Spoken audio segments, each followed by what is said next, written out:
This episode, proudly underwritten by Bashwinger Insurance Agency, 42 Cornell Street, Amsterdam, New York. Welcome to Any Good Thing, written and directed by Jay Town. At the end of our previous episode, Charity takes Derek home after talking at the falls, and they agree to meet the next day. The following morning, we see Derek up early reading his Bible. Here we go. Ephesians 6 verses 13 through 17. Therefore, put on every piece of God's armor, so you will be able to resist the enemy in the time of evil. Then, after the battle, you will be standing firm. Stand your ground, putting on the belt of truth and the body armor of God's righteousness. Hello? It's me. You are up early. I'm always up early, didn't you know? Guess I forgot. Did you sleep well? Exceptionally. What do you have planned for today? I have an appointment later today. Why? What? Is this my birthday? I smell cake. No. Why don't we see my mom? Sure. When? Today. Really? Shouldn't we call first? Yes, but not before breakfast. Have you eaten? Just a yogurt. How about breakfast at the diner?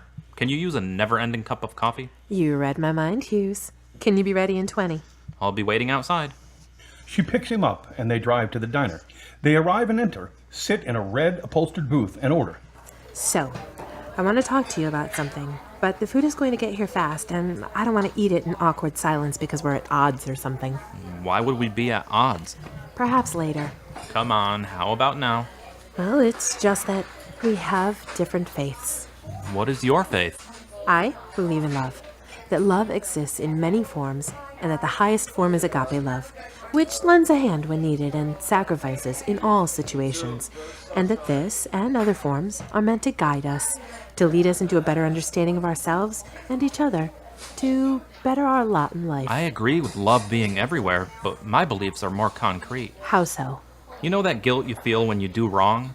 My love gives me a way to get rid of it permanently through Christ's sacrifice on the cross, the height of agape love. Did your earthly father require you to kill something every time he caught you red-handed? No, and neither does God. Here we are, short stack blueberry, 1 strawberry waffle, 2 OJs. Can I get you anything else this fine morning? No, thank you. Just the check, please. Where was I? Your God commanded that entire villages be slaughtered without mercy, moving in the Israelites. In my beliefs, no one is slaughtered for no good reason, and the only thing I have to do is keep on accepting and acting as if I'll be blessed. No sacrifice, no guilt, no pain, except what the world throws at me, and which I ignore. I'm new at this, really, so cut me some slack. I know what I know, and it gets me by. What will you do when it's not enough? Look, I'm sorry if I'm being negative. I honor you and your commitment, and I'll try hard not to drag you down again, okay? But you need to think about these things. What will you do if I am suddenly gone? You will find someone else who more equally matches you, someone who shares your sensibilities. Are you planning to leave? No, I have been thinking about us lately, and I see one big problem: faiths. And it's funny, no, curious, that love and faith could get in the way of love. Does it have to? Maybe we're making too much of it. Table it until tomorrow or the next day, or week or year. Designate the elephant in the room that needs love and care and gentleness. I don't have much patience. You had plenty when you were running away from God year after year. That was different. I had no hope. Now I do. Well, use it. I hope we can work it out because I value you. Me too. You make me happy. Solved then. Elephant is there. We'll pet it now and again, just for drill. While he spits filthy water at us. So you're not an optimist. I don't know what I am sometimes. After breakfast, Derek calls his sister Caroline while they sit in Charity's car. Hi, Caroline. Is Mom around? Yes, but she's not dressed totally. Charity and I are on our way over, so get her ready. Is John home? He's off to work already, God bless him. Come on over, we'll be ready. On our way. We're all set. Who's John? Caroline's husband. I brought a gift. Wine. Will your mom like it? Not if Caroline gets to it first. She's a lush. She hits him lightly on the shoulder. I'm going to tell her you said that. They drive to Caroline's house and enter. We see a large open foyer with coats and canes hanging on hooks against a white chair rail and sky blue wall. Come in. Hi, Charity. Hi. God bless you. Is she dressed? Of course. You look nice. Oh, this old thing? Derek goes into the kitchen and escorts Miriam, his mother, as she wheels herself into the foyer. You must be Charity. I've heard so much about you. And you are lovely, but I've heard so little about you. Derek has not been forthcoming. Have you, Derek? Do you want a juice? We squabble here. Tell me about it. But when all is done, there is love. I can see that. Do I have to say that your name means love? Now, if Derek's name meant Faith, we would be in business. I'm standing right here. He'll do fine. He just needs a little work. Come on, let's go into the kitchen. Do you want some coffee? Sure. They all go into the brightly lit kitchen, surrounded by the pervasive aroma of coffee, with Miriam leading the way. Working in radio must be exciting. It is fun. I've done it for 6 years now. In fact, I've done a few stories in Troy. Murders, robberies, the usual. It happens everywhere, even to my boy. Hey, son, show us your wound. No, I will not. Then tell us about going to confession. Yes. Well, I got so sick of dealing with my guilt about Stephanie. You didn't kill Stephanie. Yes, but I didn't love her either. I mean, I cared about her, but if I had truly loved her, maybe I could have saved her. You don't know that. Anyway, I felt bad for that, and the loss from ending my career. I felt terrible. And now, with starting a relationship with Charity, here I was, not ready and unable to change. I needed help. God was there for me. That's good, son. I know how you were with Stephanie, and I know how she felt. She wasn't able to change either. Maybe that's why she did what she did. Maybe. Now it is over, and I am free from this guilt for being not good enough, from false expectations, free to do better the next time. I thank God I am who He made me, and for all of you. Thanks, honey. That's where I got my degree. From Cornell. Yes, an economics degree. Wow, maybe you can manage my portfolio. Mom, Well, I could advise in general terms. we'd love your help down the road. Now, Derek, you must expend all your energy in keeping her around. Yes? Yes, Mom. We should be going. She has an appointment. How about a prayer? They all look at him in silence. Yes, son. Go ahead. Join hands. Father in heaven, thank you for this gathering, for Charity, for Mama and Caroline. Bless us with your presence today and keep us safe. And thanks again. Amen. Very nice, dear. Charity, come any time, and don't worry about my portfolio. It's not very big. It doesn't have to be big, just good. Thanks, everybody. Caroline? You're welcome. Don't let him give you directions. He's awful. Really, Caroline? They say their goodbyes and drive off. Neither saying anything. Charity is concentrating on her driving, and Derek is staring out the passenger window. That went well, I think. Yes, they love you. Then why the glum face? I don't think they liked me and my prayer. Maybe they like the old Derek. Maybe they're... I better shut my mouth. I understand what you said. Perhaps you are right. For what it's worth, I understand what you're doing, and they may not. But I'm going to give you some space. I know what it's like to suddenly be free. He turns toward her. Thank you. Left here. What? Left? Are you sure? Trust me. She turns left. Charity drops Derek off at his house. Thanks for breakfast and seeing your family. They're nice, and I can see the apple doesn't fall far from the tree. Yeah, I guess.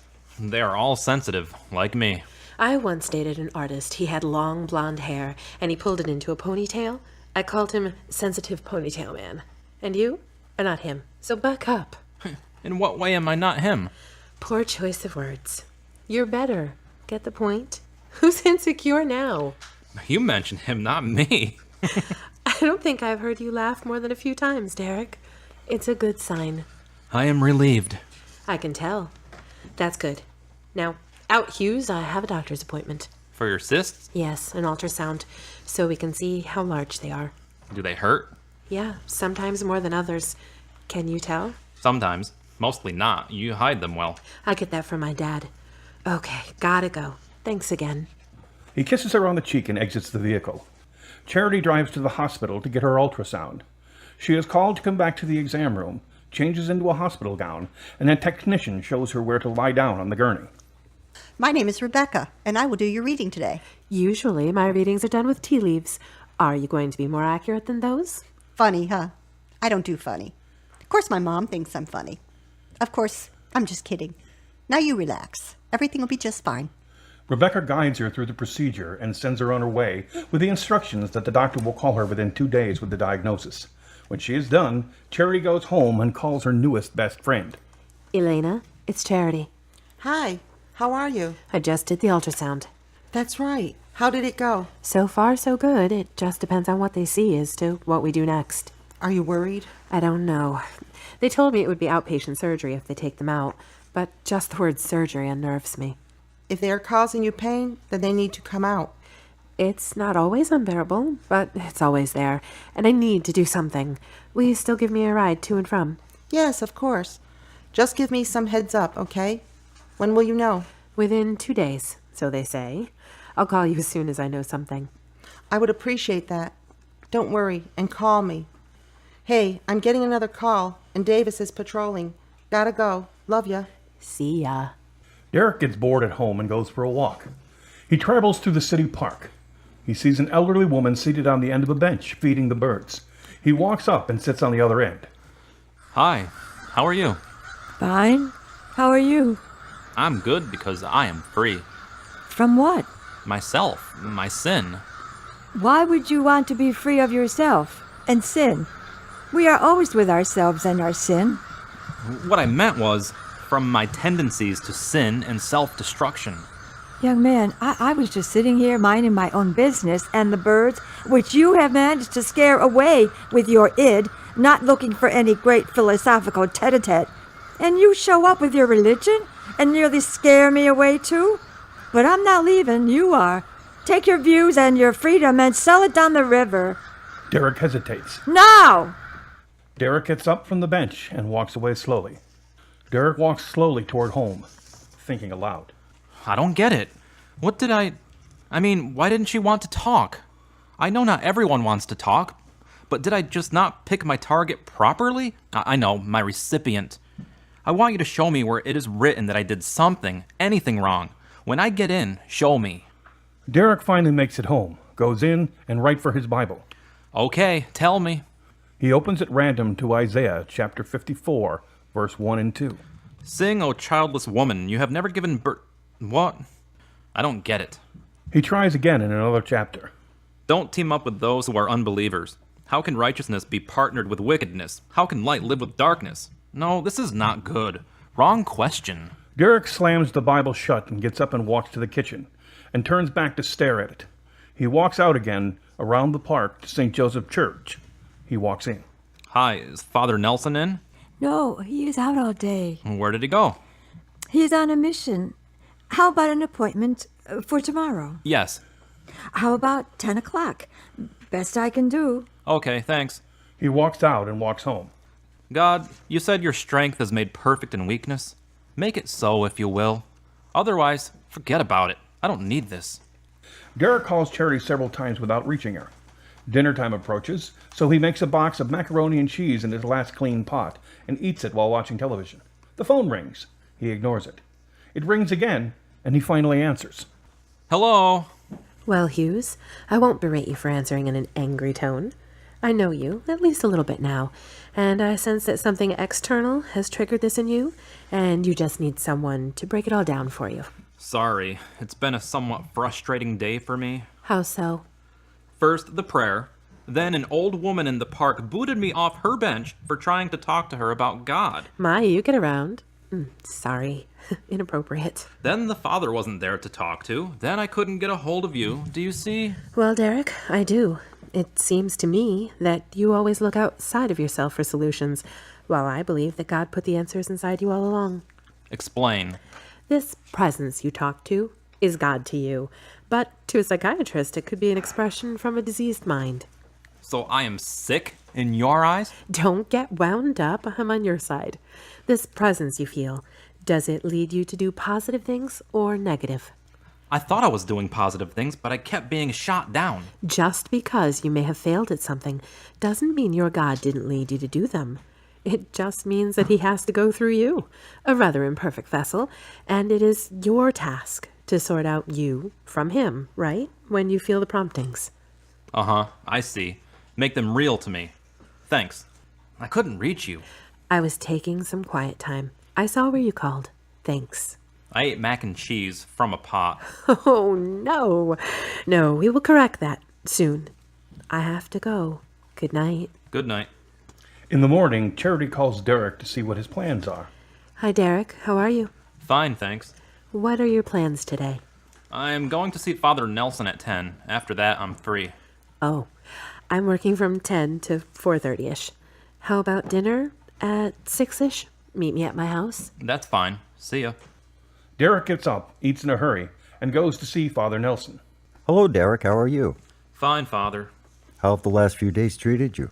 I'm okay. It's just that since my confession, I've had a reaction that, on the surface, might seem acceptable, but really isn't to anyone. Can you elaborate? Yes. Since confession, I have felt compelled to bring God, or the mention of him, into every conversation. Now, you would think that that would be okay, but, as it turns out, most people, even Christians, don't like it. This is more common than you might think. Really? Yes. Were you relieved after confession like a huge weight were lifted from you? Yes, exactly. Well, what you experienced is a form of transference. It was the spotless Son of God taking the weight and burden of your sin upon himself. So this made you do what exactly? I inserted God into conversation every chance I got. I felt it was my duty to spread the message in any way I could. That is not a sin. That's normal.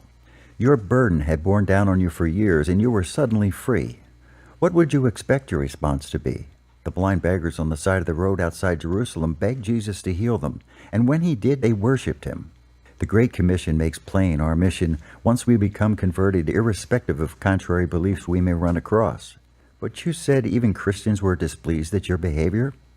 It's best to try to see when you are insulting others and try to address their concerns to better serve God and his message. You know, maybe your desire to speak out should be tempered by the thought that God doesn't need you to speak. He invites it. And as an invitee, you should learn balance in your mission, compassion in your spirit, and the restraint that shows respect for the other person, as well as the knowledge that God never forces anyone to follow him. Thank you, Father. You know, this zeal of yours can be harnessed, because right now it's counterproductive. But this energy and love of God that you have can be better channeled. Perhaps a retreat might be helpful to get in touch with God's direction for you. So you should pray about this rather than going around and hitting people over the head in your exuberance. It begins with a step. Thank you very much, Father. Later in the day, Charity is at work, talking to the sound engineer, polishing up an interview she did with a local restaurateur. Try lifting that part up. No, the end, where he says, mostly because of weak apple crop, the price is regionally... Yeah, right there. He drops it. Pick it up a little. Charity's cell phone rings. Yes? Oh, yes, 2:30. Okay. Thanks. Are we done? I need to go. Yes, go ahead. Charity grabs her bag and hurries out the door. She drives to her doctor's office and parks her car and goes inside. The nurse brings her into the examination room to wait for the doctor, who enters shortly. Hello, Charity. The diagnosis is that you have 3 dermoid cysts around your fallopian tubes. One, in fact, is encasing part of your right fallopian tube and causing torsion, or a twisting of the tube. This is what is causing the pain and discomfort you've been experiencing. How long have you been feeling pain? 7 months. And is the pain increasing? Yes, especially this month. That's a long time to feel bad.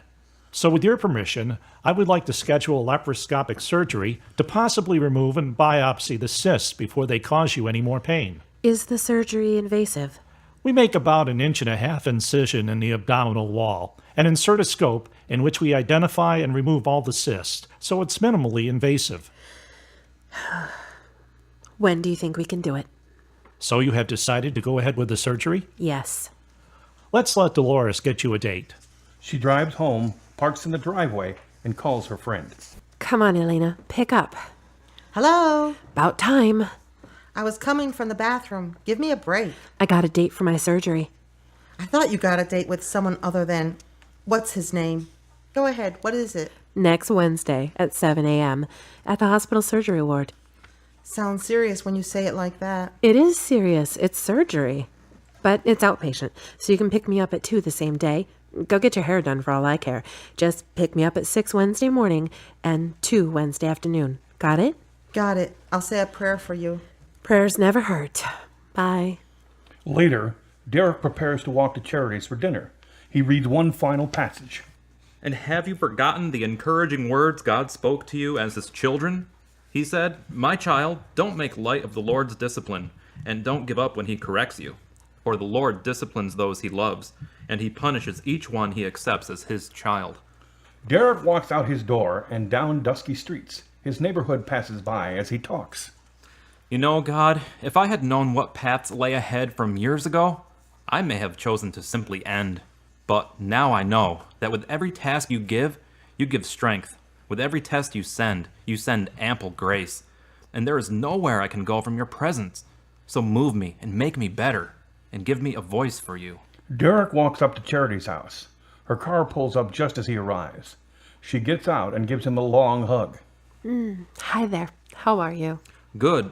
Where are you just coming from? From my mom. I got a call from the adult home.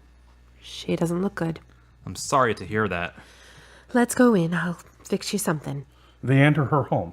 I'll fix us both something quick. Not much for me. I don't feel good. Sit here so we can talk. How about a sandwich? Fine. How are you, really? Well, really? I'm in some serious pain. Your cysts?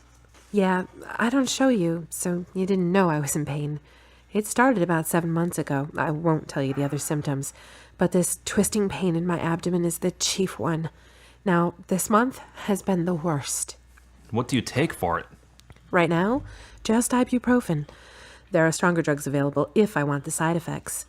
Would you like some sweetened tea with your sandwich? Actually, soda or water? Are we getting picky? If I'm having tea, you're having tea. Final answer? Then tea, please. So you are edgy because you got some news? Yes, very good. Here. She puts his sandwich and his drink in front of him on the island and goes around to sit at his side. It's not much, just what I had in the fridge. It looks great. Thanks. They toast with their glasses. Cheers, big ears. What were you telling me a minute ago? Oh, my doctor called me in to talk with him today, before I went to see my mom. And he told me I had 3 cysts, one around my fallopian... Ooh, should I be telling you this while we're eating? You could tell me anything. Cysts, fallopian tubes, car crash, anything. He takes a bite of his sandwich. Ironclad stomach. Anyway, a cyst is surrounding one of my fallopian tubes and twisting it, which is causing me considerable, constant pain. So I've scheduled surgery to remove them. When? Wednesday at 6 a.m. I could drive you, but you would have to pick me up earlier. Actually, my friend Elena is taking me and picking me up the same day. How about if I visit you after? It's outpatient surgery, so I'll be in and out. No time for visits. Sorry. Well, I guess you don't need me for anything. Derek, come on, don't be a baby. He puts the remnant of his sandwich down on the plate and puts the plate in the refrigerator. Derek, I'm in pain, and you're throwing a fit? Don't you get it? The women in my life always go through pain, and I am helpless to assist them. My mom, and I am powerless. Stephanie, and I wasn't able to stop being me long enough to see her. Now you, suffering, and you didn't see fit to give me even a paltry little role to help you, support you, or comfort you.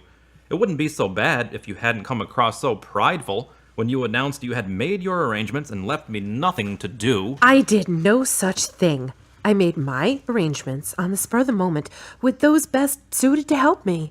That is to say, those I could rely on. I mean... So, again, not suited and not reliable. Come on. You know that's not what I meant. Listen, I've known Elena for 6 years. She lives nearby, and she has a car, has flexible hours, and doesn't mind doing this for me, okay? And I couldn't do those things, right? Maybe you could have, but not without challenges. Besides, I need you for comfort after the surgery. You know, if it wasn't for that great sandwich, I would have walked out sooner. Now, I'll tell you, nobody likes to be marginalized, and in every word you said, you went further down the path of putting me in a tiny little box that limited me to holding hands in a car, pushing the wheelchair to the charnel house. Well, no, I have gifts, I have strengths, I can help, but you wouldn't let me. So off I go, until such time as you recognize me for who I am, and me, you. Derek! Derek walks out, not intending to wind up at the bench, but settles down on it, head in hands. Charity sets out after him. She approaches the bench from behind it. I thought I'd find you here. You shouldn't have come after me. I'm mad, and I don't know why. I know why. You feel like I'm cutting you out. There's that. I'm also mad because I feel that I'm stuck again. May I sit? He motions her to. How do you feel stuck? 2 days ago, I had a brilliant, life-changing moment, and now I am angry sitting on a bench with no progress. Why does this have to be? I'm not cutting you out. It was just more expedient for me to ask Elena. I know that, but I'm hopped up for a different reason. I have this energy that I can't express, I can't support, and it demands an audience, and I simply can't give it one. Every step I take, I fail. With every breath, I fail. This can't be from God. I know enough about conversion and after to know God never fails you.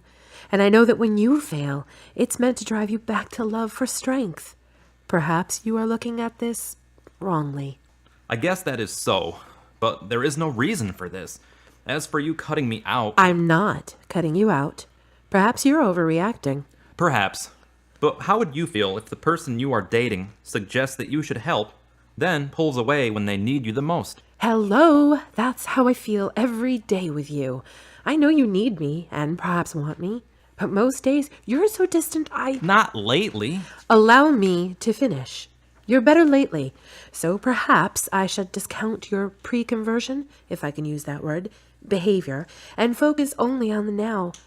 But some of my fondest memories are of you just weeks ago, before you met God. So tell me what I'm supposed to do with you now without my memories. Hold on to them if you want, but I am trying something new, something that should pay off for everybody, and I want you to benefit. But my execution is fouling me up, and I need support to follow through. I may be entertaining something drastic. Would it be something I could endorse? I don't know. It would be a major change. Don't be so cagey. Out with it. Remember when you asked me to go away with you? You said you were thinking about leaving for work, for you? Come on, Derek. Don't make me drag it out of you. While talking with the priest today, he mentioned an option that had never occurred to me before. I am thinking about going on a retreat, for a while, to get my faith straight. Really? When? As soon as possible. When did you start thinking of this? If you're going to be sarcastic, don't bother. I'm not being sarcastic. I'm being realistic. Today, Father Nelson suggested it. It's called a step of discernment. Why? Because it is an intensive spiritual quest meant to help you focus your spirit on God. Who's going to guarantee that you'll be successful? My faith in God. Which is not always reliable. God, yes. You, no. So much for supporting me. It's not that simple. I owe it to you not to agree 100%. I owe it to you to give a contrary opinion, so you can see clearly what God wants you to do, right? I don't see it, but the fact remains that we are very different, and the elephant in the room needs addressing. But not tonight. We ate, we were conversing, and you blew up at me. Unfairly, I might add. Now, you want to discuss for hours, I'd guess, this perceived obstacle to the health of our relationship, when my individual health and your individual health are issues, my future plans and your future plans, and now this explosion of misplaced rage. We're better than this. I am trying to live out my faith, and you seem to not care about anything but holding on to your fears about us, and you are hindering my progress. So what do we do? I know what I'm going to do. She stands up and faces him. I am going to walk home and not think of you at all. And you are to sit here alone and ponder your last statement and how it might be hugely offensive and hurtful to me. Don't follow me. Derek sits motionless on the bench as the clouds gather, then leans over and puts his head in his hands.